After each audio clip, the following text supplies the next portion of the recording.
Breaking news. Bhanu Pratappur में चलती SUV car में लगी आग, कार सवार बाल बचे। आग लगते ही कार सवार कूदकर बचाई अपनी जान। रायपुर से विवाह समारोह में शामिल होने पखांजूर गए थे वाहन सवार। लौटते वक्त भानु प्रतापपुर में आईटीआई के सामने हुआ ये हादसा। आगजनी की सूचना मिलते ही तत्काल भानु प्रतापपुर पुलिस मौके पर पहुंची।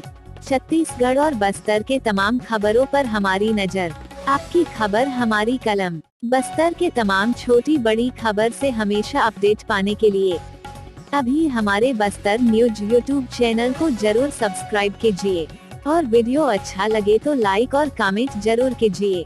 आसपास के लोगों के सहयोग से आग बुझाने का असफल प्रयास किया। मौके पर नहीं पहुंची भानु प्रतापपुर नगर पंचायत की फायर ब्रिगेड। रायपुर के भाटा गांव निवासी सभी यात्री सकुशल। वाहन पूरी तरह जलकर हुआ खाक।